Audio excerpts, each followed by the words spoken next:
আসসালামু আলাইকুম ওয়া ৰাহমাতুল্লাহি ওয়া বাৰাকাতুহু।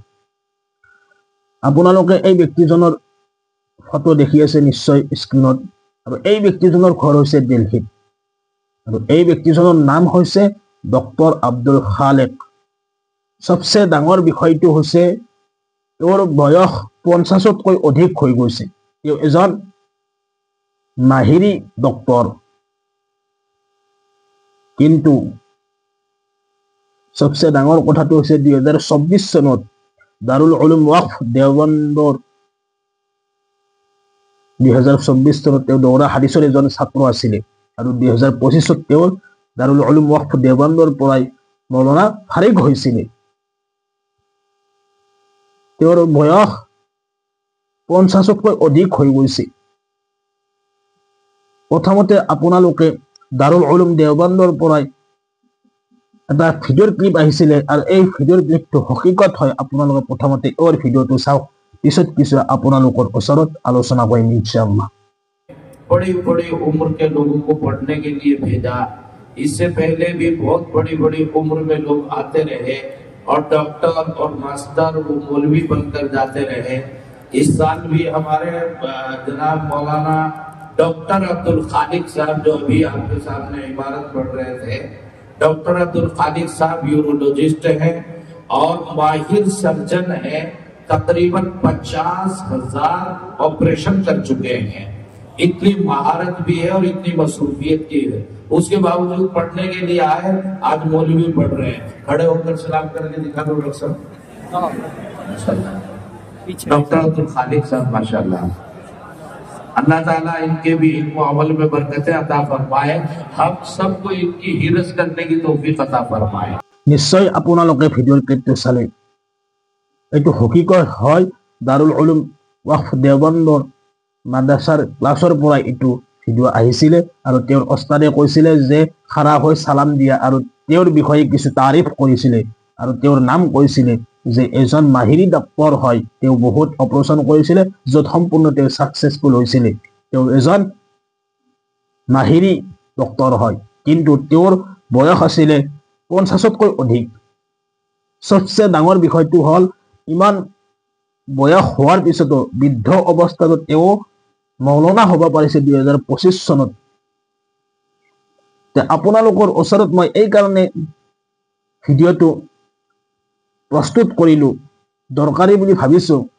আজি আমাৰ সমাজত 100% মানুহৰ ভিতৰত 30% মানুহে আজিলৈকে আখিৰি জামানাৰ শেষ নবী কোনজন এতিয়ালৈকে নাজানে, বালকে তেওঁলোকে আখিৰি নবীৰ উম্মাত হয়, তথাপিও আখিৰি নবী কোন সেইটো নাজানে।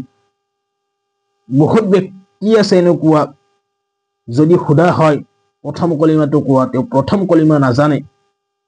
ইমান আফচোচৰ বিষয় হয়, বালকে তেওঁলোকে মুছলমান বুলি পৰিচয় দিয়ে।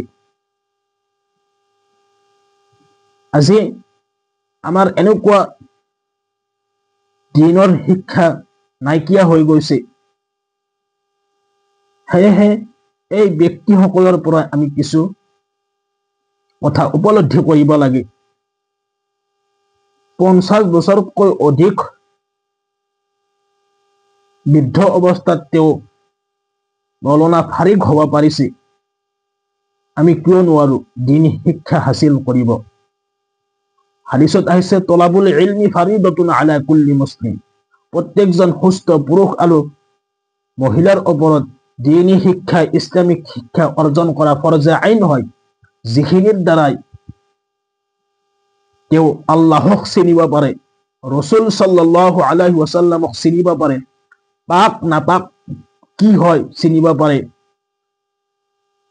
হালাল হাৰাম কি বস্তু হয় তেওঁ চিনিব পাৰে, জায়েজ নাজায়েজ চিনিব পাৰে। এইখিনি শিকাটো তেওঁৰ বাবে বাধ্যতামূলক হয়, জৰুৰী হয়, যিখিনিৰ দ্বাৰাই আল্লাহৰ ৰসুলক আল্লাহক চিনিব পাৰে, জান্নাত জাহান্নাম কি বস্তু হয় এইবিলাক চিনিব পাৰে,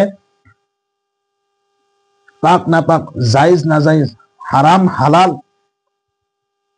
চিনিব পৰাটো ইমানখিনি দিনী শিক্ষা, ইসলামিক শিক্ষা অৰ্জন কৰা ফৰজ হয়, যিখিনিৰ দ্বাৰাই তেওঁ সম্পূৰ্ণৰূপে শুদ্ধভাৱে কমচে কম নামাজ আদায় কৰিব পাৰে শুদ্ধভাৱে।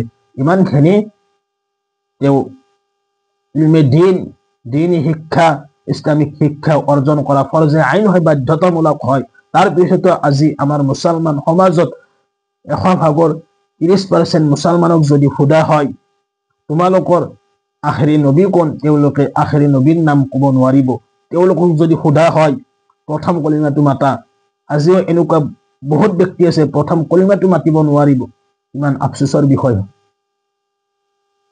সেয়েহে আমি সকলোৱে যাতে আখিৰাত বনাৰ কাৰণে, আখিৰাতত যাতে আমি সফলতা লাভ কৰিব পাৰো, তাৰ বাবে আমি কমচে কম আলিম হ'ব পৰা নাই, হাফিজ হ'ব পৰা নাই, কাৰি হ'ব পৰা নাই, মুফতি হ'ব পৰা নাই, কমচে কম আমি ইমানখিনি দিন শিক্ষা ইসলামিক শিক্ষা অৰ্জন কৰিব পাৰো যদিহে আমি চেষ্টা কৰোঁ। কিন্তু আমি চেষ্টা নকৰোঁ, আমি কোচিছ নকৰোঁ, আমি মেহনত নকৰোঁ। মেহনত নকৰাকৈ কোনো ব্যক্তিয়ে সাকসেসফুলি হ'ব পৰা নাই। সেয়েহে আমি মেহনত কৰিব লাগিব, কষ্ট কৰিব লাগিব, আমি ওলাই যাব লাগিব দিন শিক্ষা অৰ্জন কৰাৰ বাবে। আমি ঘৰত বহি থাকিলে আমি কেতিয়াও দিন শিক্ষা অৰ্জন কৰিব নোৱাৰিম, কেতিয়াও আমাৰ আখিৰাত নবনিব। সেয়েহে আমি সকলোৱে যাতে দিন শিক্ষা অৰ্জন কৰাৰ বাবে মেহনত কৰোঁ, কোচিছ কৰোঁ, চেষ্টা কৰোঁ, যাতে আমাৰ আখিৰাত বনি যায়, আখিৰাতত যাতে আমি সফলতা লাভ কৰিব পাৰোঁ, যাতে আমি যিখিনি ইলমৰ দ্বাৰাই যাতে আমাৰ নামাজ শুদ্ধভাৱে আদায় কৰিব পাৰোঁ, ইমানখিনি আমি দিন শিক্ষা অৰ্জন কৰা আপোনাৰ মোৰ বাবে বাধ্যতামূলক হয়, ফৰজ হয়। যিখিনিৰ দ্বাৰাই আল্লাহক চিনিব পাৰোঁ, যিখিনিৰ দ্বাৰাই ৰসুলক চিনিব পাৰোঁ, পাক নাপাকৰ বিষয়ে আমি জানিব পাৰোঁ, হাৰাম হালালৰ বিষয়ে জানিব পাৰোঁ, পাক নাপাক জায়েজ নাজায়েজ, জান্নাত জাহান্নাম, ৰসুল ফিৰিস্তা, আসমানি কিতাব, এইবিলাক সমূহক যাতে আমি চিনিব পাৰোঁ, যাতে আমি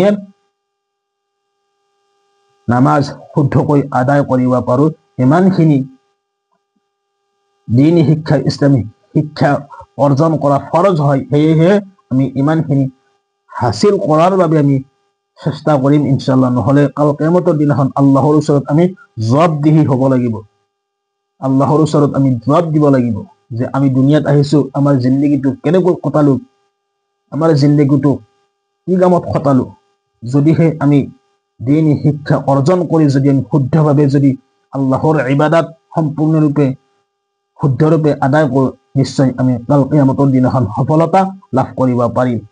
সেয়েহে আমি সকলো ব্যক্তিয়ে এনেকুৱা ভিডিঅ'ৰ পৰাই কিছু কথা উপলব্ধি কৰি যাতে আমাৰ জিন্দগীত আমি নিজৰ জীৱনটো পৰিৱৰ্তন কৰোঁ আৰু আমাৰ আখিৰাত যাতে ভাল হয়। কমচে কম আমি যাতে নামাজ শুদ্ধকৈ আদায় কৰিব পাৰোঁ, তাৰ বাবে আমি ইমানখিনি দিনী শিক্ষা ইসলামিক শিক্ষা শিকিবই লাগিব। নহ'লে কাল কিয়ামতৰ দিনাখন আমি নিশ্চিতভাৱে আল্লাহৰ ওচৰত জবাব দিব লাগিব।